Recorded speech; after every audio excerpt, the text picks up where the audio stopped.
Bonsoir à tous, ravi de vous retrouver sur Monaco Info avec à la une de l'actualité ce soir, le programme de la saison 2020-2021 de l'Opéra dévoilé par son directeur artistique Jean-Louis Grinda qui sera notre invité dans un instant. Dramatique accident cet après-midi au centre d'entraînement de l'AS Monaco à la Turbie.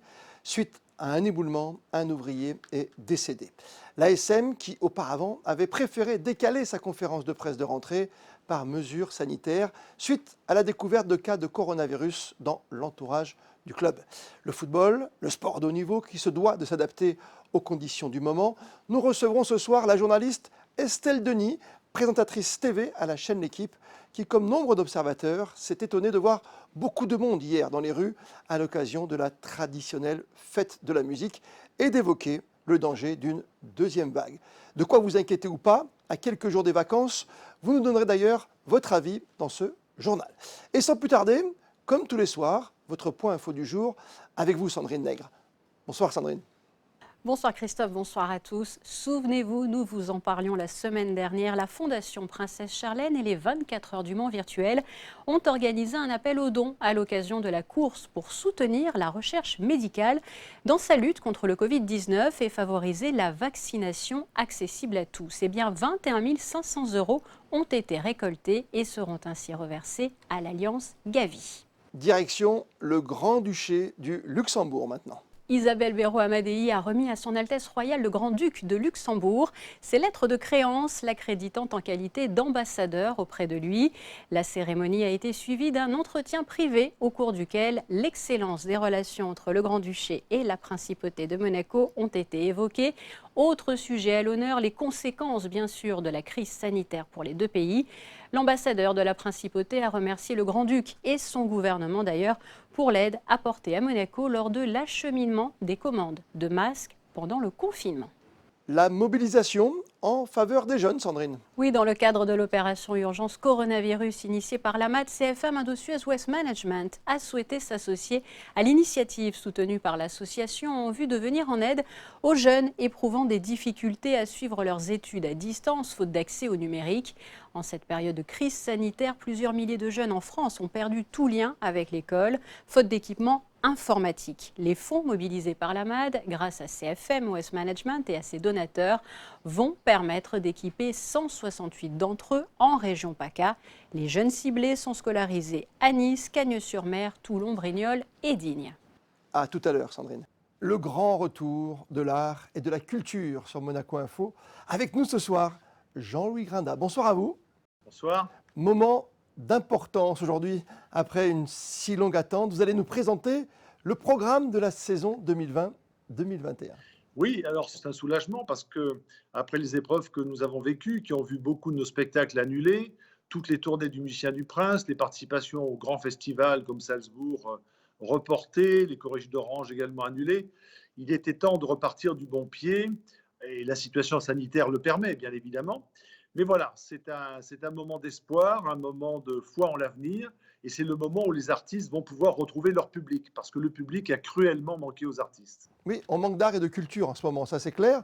Et là, ça nous fait rêver, ça arrive très vite, ça arrive début octobre. Oui, ça arrivera dès octobre. On commencera avec un ciné-concert, avec l'ami Jean-François Zigel et Nosferatu, qui est un chef-d'œuvre de Murnau que tout le monde connaît. Puis ensuite, nous serons directement au Grimaldi Forum, avec 3 spectacles très importants.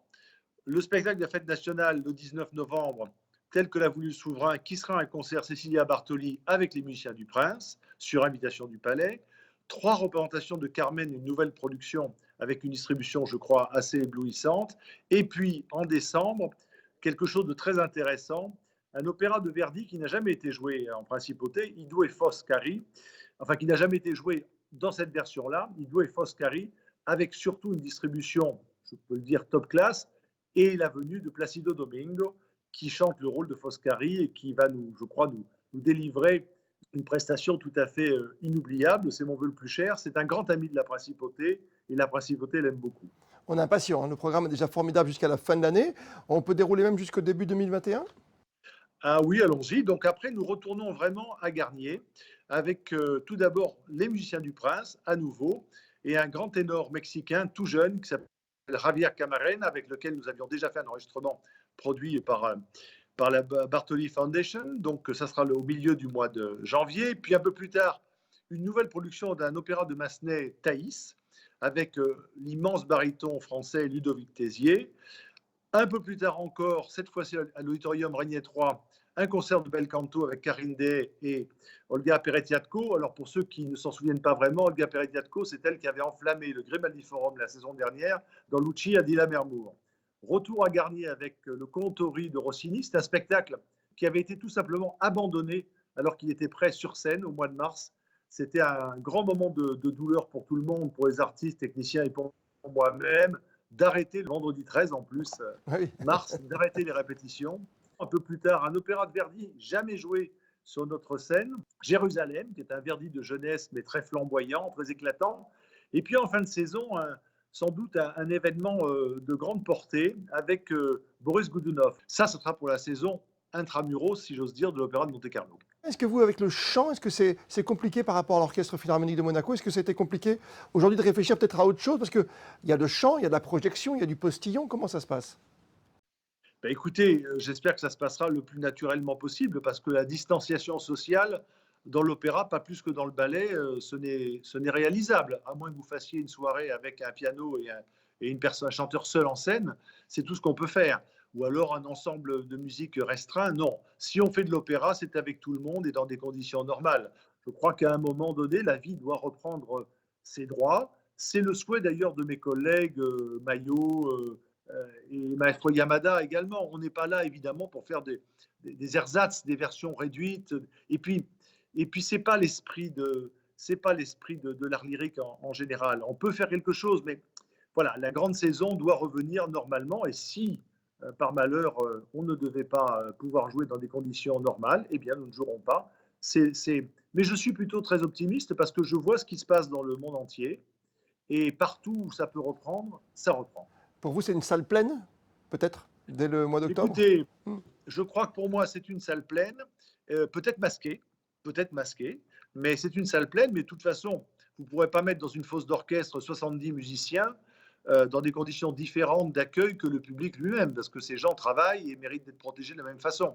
Donc nous y travaillons, il y a pas mal de protocoles qui ont été déjà étudiés, notamment pour l'orchestre. Des grands orchestres internationaux comme le Philharmonique de Berlin ou le Philharmonique de Vienne ont publié des études très intéressantes qui démontraient quels étaient les instruments qui pouvaient être gênants. Mais c'est vrai que vous l'avez dit tout à l'heure vous-même, un chanteur, ça projette, ça postillonne. Voilà. Donc, comme un chanteur ne peut pas chanter masqué, on va se retrouver vite au pied du mur. Soit on joue, soit on ne joue pas. Et j'espère qu'on jouera. Merci Jean-Louis Grinda d'avoir été avec nous, directeur de l'Opéra de Monte-Carlo, et d'avoir dévoilé ce grand listing, évidemment ces grandes dates qui vont venir et qui vont arriver à Monaco très rapidement. Merci à vous. Merci. Le décès aujourd'hui d'un ouvrier travaillant sur le chantier du futur centre d'entraînement de l'AS Monaco. Vous vous êtes rendu sur place, Émilie Rousseau. Oui Christophe, l'accident s'est produit aujourd'hui en début d'après-midi. Un éboulement de falaise a coûté la vie à un ouvrier qui travaillait sur le chantier du futur centre d'entraînement de l'AS Monaco. La victime était âgée de 56 ans. Elle se trouvait à bord d'une pelleteuse lorsqu'un rocher est tombé. L'éboulement a fait également 2 blessés. Une enquête est en cours pour comprendre les circonstances de l'accident. Comme vous le savez, le centre est en chantier depuis près de 2 ans maintenant. L'AS Monaco a investi 55 millions d'euros pour y construire son centre de performance, site qui doit voir le jour cette année. Ce drame survient malheureusement le jour de la reprise de l'entraînement de l'AS Monaco, jour également où devait se tenir la conférence de presse avec notamment le coach Robert Moreno et le nouveau directeur sportif de l'AS Monaco, Paul Mitchell. Cette conférence a été reportée car des membres du club ont été en contact avec une personne testée positive au Covid-19. Merci Émilie pour toutes ces précisions. On va s'intéresser à la reprise justement des clubs de football de Ligue 1 et des mesures sanitaires qui bousculent aujourd'hui les habitudes. Notre consoeur de la chaîne L'Équipe, Estelle Denis, est avec nous ce soir. Bonsoir Estelle. Bonsoir. Merci de nous rejoindre. Ça reprend dans tous les clubs, mais ce n'est pas si simple. Bah non, c'est compliqué parce que déjà personne ne reprend en même temps. Lyon a repris il y a 10 jours, le PSG reprend aujourd'hui. Monaco, on voit que c'est compliqué. Donc en fait, on se demande un peu à quoi va ressembler la première journée de Ligue 1 puisque tous les clubs n'auront pas la même préparation. c'est vrai qu'on est un peu dans le flou et c'est assez étonnant quand on voit ce qui se passe dans les pays étrangers qui eux ont repris quoi. Voilà, je sais pas, hier j'ai regardé la Liga, j'ai regardé le Real, avant-hier j'ai regardé Barcelone, et c'est vrai que bah, ça interpelle un peu quand même de voir que nous en Ligue 1, il y a des clubs qui n'ont toujours pas repris l'entraînement quoi. Oui, ça interpelle simplement. On se pose toujours des questions à l'image de Jean-Michel Aulas, de savoir si on a bien fait de ne pas reprendre nous aussi cette fin de championnat. Bah là, ça ne sert plus à rien de se poser des questions Oui. parce que de toute façon, on ne peut plus reprendre. Donc, quand on voit ce qui se passe à l'étranger, et ça se passe très bien, c'est-à-dire que certains prédisaient le pire au championnat allemand en disant mais les joueurs vont être contrôlés positifs, qu'est-ce qui va se passer? Bah, finalement, on voit que tout se passe bien. Maintenant, essayons au moins Essayons d'avancer. de bien réussir notre prochaine saison de Ligue 1 et surtout de Ligue des Champions parce que moi, aujourd'hui, c'est ce qui m'intéresse, c'est que Lyon et le Paris Saint-Germain sont encore en lice en Ligue des Champions et j'espère que cette arène ne va pas leur être préjudiciable. Il y a un petit manque, il y a une petite frustration de ne pas avoir nos clubs français, même en ce moment, même si on ne peut pas revenir en arrière, comme vous l'avez dit, Estelle. Ah bah, bien sûr, Ouais. bah, moi j'aime franchement, moi alors j'adore la Ligue 1, ma bonne vieille Ligue 1, donc Ah oui. ça me manque. Je vous dis pas que tous les matchs de Ligue 1 me manquent, hein, c'est pas ce que je dis. Je préfère regarder un match de Ligue 1 qu'un match au milieu de tableau, voilà, espagnol, ou voilà, un bon match de Ligue 1, c'est un bon match de Ligue 1, il y en a eu quand même cette année. Ça, ouais, ça me manque, bien sûr. Oui, ça manque parce que non, mais quand on voit les images d'un Benzema hier, quand on voit Olivier Giroud qui marque en Angleterre, Liverpool qui va être sacré champion, et cette Liga espagnole où on est vraiment très très serré entre le Barça et le Real, on a le même nombre de points, il y a encore Ouais. un petit suspense, quoi. Alors nous, le suspense pour le titre, je pense qu'on ne l'avait pas trop. Mais c'est vrai que pour la lutte pour l'Europe, même si Marseille avait quand même un petit tapis assez confortable, mais ce n'était pas joué. Puis on sait que Lyon termine toujours très bien Ouais. ses saisons, donc pourquoi pas? Et c'était vraiment l'enjeu, quoi. C'est vrai que ça fait bizarre, en fait. Ça fait bizarre. Ce qui va nous faire bizarre aussi, c'est de retourner dans des stades, Estelle, vous qui avez l'habitude, comme nous, d'aller dans des grands stades. Monaco, c'est un peu plus petit, mais c'est 20 000. Quand on va au Stade de France, c'est 80 000. À partir du 11 juillet, on pourra faire des matchs, mais dans des stades de 5 000 personnes. Ça va changer nos habitudes quand même. Bon, alors vous, à Monaco, ça ne changera rien. Hein. C'est même au-dessus au-dessus du nombre habituel, donc vous êtes pas mal. Mais J'étais sûr. oui, ça va changer, mais en même temps, en fait, on n'en sait rien. Parce qu'aujourd'hui, on nous dit, à partir du 11 juillet, ce sera 5 000. Mais le championnat ne reprend pas le 11 juillet. Donc les coupes, ce sera fin juillet, début août. Donc rien ne dit que d'ici là, il n'y ait pas plus de spectateurs autorisés. Puis on sait que Noël Le Graët fait le forcing. Donc écoutez, pourquoi pas quoi. Pour l'instant, il a réussi tout ce qu'il a entrepris. Donc j'espère que ça, il va réussir aussi, quoi. Ça n'a pas été simple pour vous, à la télévision comme dans votre journal, de tenir pendant cette période. Hein. Aujourd'hui, vous êtes très très souvent quand même à l'écran, Estelle. Bah, en fait, on a pris le parti de diffuser une seule émission. On n'avait pas les moyens et puis il n'y avait pas assez d'actu pour faire parler foot pendant 4 heures chaque jour. Ce n'était pas possible. Donc, on a gardé l'équipe du soir et on se relaie avec Olivier Ménard et Messaoud Benterki à la présentation. Donc, les horaires ont un peu changé. Donc, c'est 19h20, 20h45. C'est vrai qu'il y a quelque chose et j'espère que ça va perdurer. Avant, on avait du mal à avoir des joueurs de foot. Notamment, ils n'avaient pas très envie d'être filmés chez eux.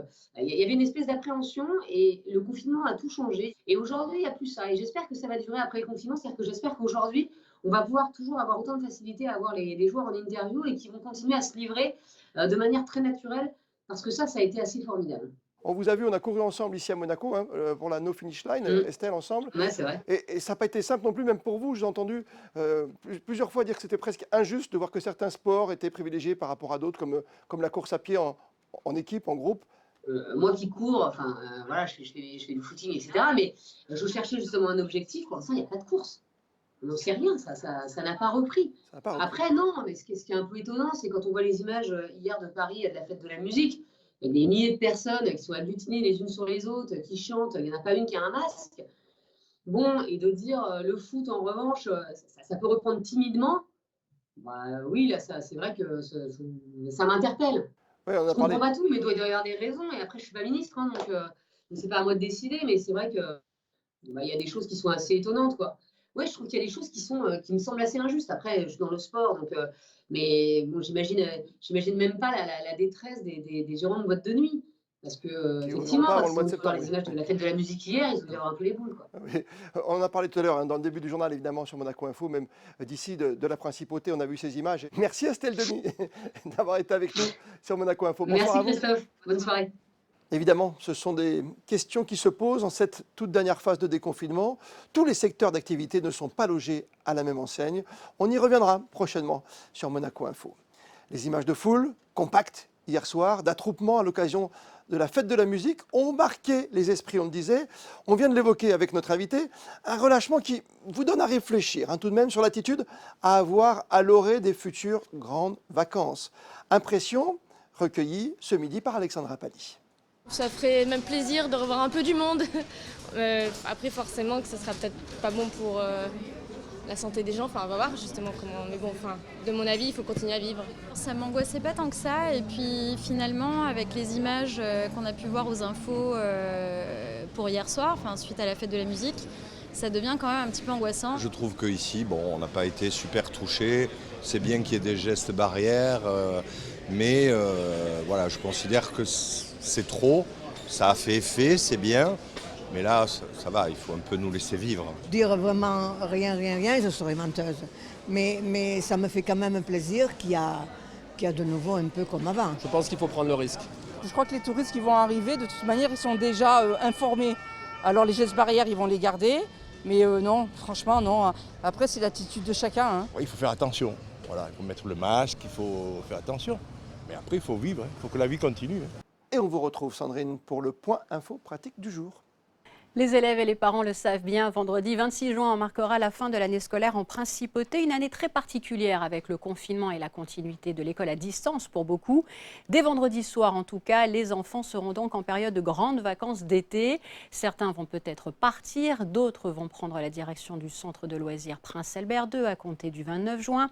Certains sur le sol monégasque vont pouvoir multiplier les activités au cours de cette période estivale. Ils pourront se rendre au stade nautique René III, sur le port, dans les différentes aires de jeu, comme au parc Princesse Antoinette, découvrir de nouvelles expositions comme celle du musée océanographique, mais dans tous les cas, pour leur sécurité et celle des autres, il faudra veiller au respect des gestes barrières, distance d'1,50 m, désinfection des mains, grâce notamment aux différents distributeurs installés un peu partout en principauté, et le port du masque.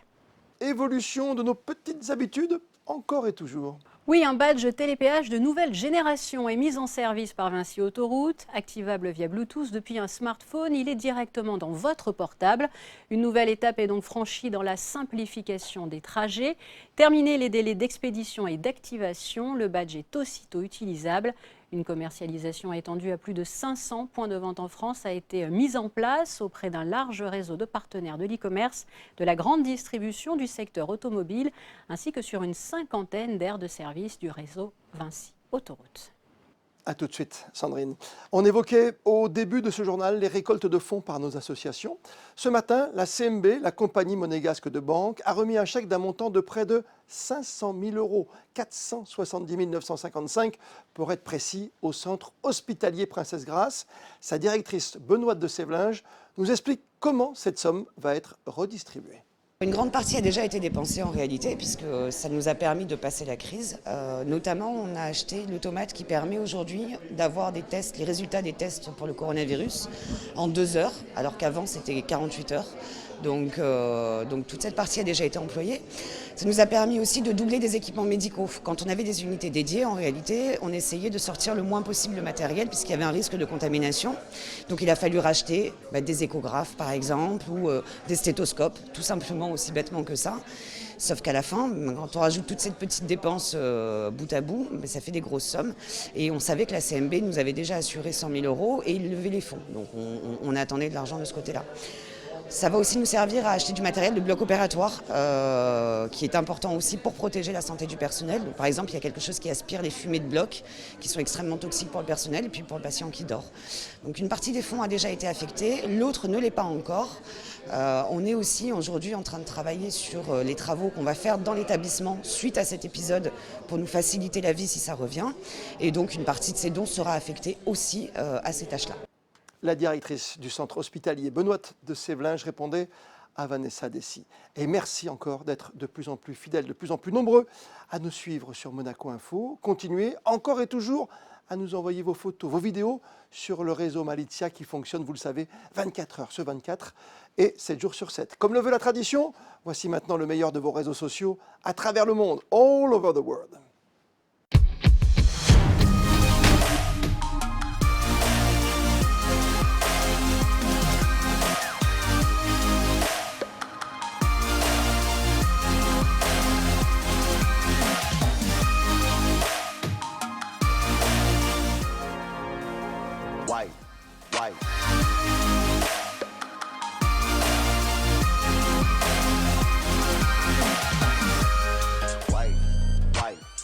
wipe it down, wipe it down, wipe it down,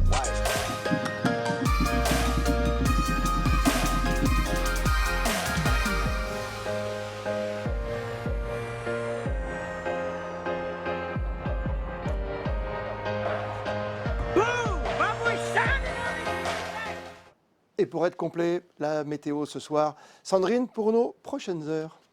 Un mardi bien estival avec un ciel totalement dégagé et des températures qui commencent à grimper de 19 à 25 degrés. Donc pensez à vous hydrater. Demain, nous fêterons les gens. Merci beaucoup Sandrine.